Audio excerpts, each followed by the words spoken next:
My name is Deanna Hart, and I am against banning alcohol and tobacco ads. As Americans, we have freedoms, and one of those freedoms is being able to consume products like tobacco and alcohol.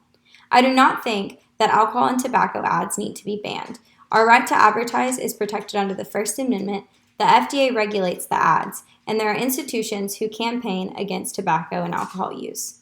Now that I've outlined my debate speech, I will explain our First Amendment right to advertise. The First Amendment protects our rights to advertise for alcohol and tobacco.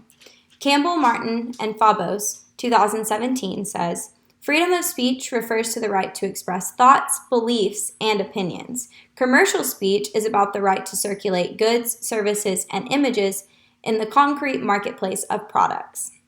There are regulations in place to protect young consumers in the market. One important alcohol and tobacco regulation is the inability to have cartoon-like characters on an advertisement to prevent it from attracting a younger crowd.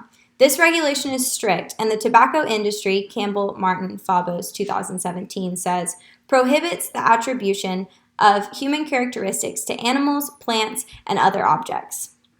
So in the 1990s, when Budweiser released an ad that used talking frogs, the ad was banned by the FDA. Now that we've learned about our rights, let's look at another way that the FDA is protecting our young from being a targeted audience. Juuls have quickly become a popular alternative to cigarette smoking. Juuls are electronic cigarettes that have been increasing in popularity due to their subtlety and delicious flavors. This is a juul. Juuls are tiny, they look really similar to flash drives, and they can be charged in a USB port. This also makes them incredibly easy to conceal. They're super small. This is popular with our young because they can hide them from parents and teachers. The company also has flavors that include cream, cherry, mango, cucumber, fruit medley, mint, and tobacco. With these tasty flavors, the FDA felt that the Juul company was targeting young consumers, and as a result, Juul took fruity and sweet flavors, which accounted for 45% of their sales, says Kaplan and Hoffman, 2018, off the shelves to try to fix underage consumption. Juul, along with other e-cigarette companies, was required to send the FDA an action plan with steps that they were going to take to prevent the growing number of young consumers in the market. Many of these companies also implemented a stricter policy online to protect against the underage purchase of these products. Not only do we have regulations on products such as Juuls to help fight against targeting our young, we also have campaigns that are anti-alcohol and anti-tobacco. One way we can counter alcohol and tobacco advertising without banning it is by having organizations advocate against the use of tobacco and alcohol products. In 1998, the government created a nonprofit called the American Legacy Foundation. Their mission was to counteract tobacco marketing and reduce youth tobacco use, says Campbell, Martin, Fabos, 2017.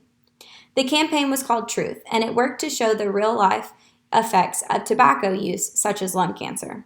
Ultimately, this campaign was very successful, and in 2000, the University of Michigan reported that 23% of all teens smoked, and in 2016, that number was greatly reduced to 7%. This campaign played a large role in reducing that number, and as a result, the Truth campaign in 2007 was ranked one of the top 10 most memorable teen brands. With the Truth coming out about alcohol, tobacco, and anti-alcohol, anti-tobacco ads, they are balancing the market out. It is unnecessary for tobacco and alcohol sales to be banned. The First Amendment protects the right to advertise. The FDA already monitors these ads, and campaigns like Truth run ads to oppose tobacco and alcohol markets.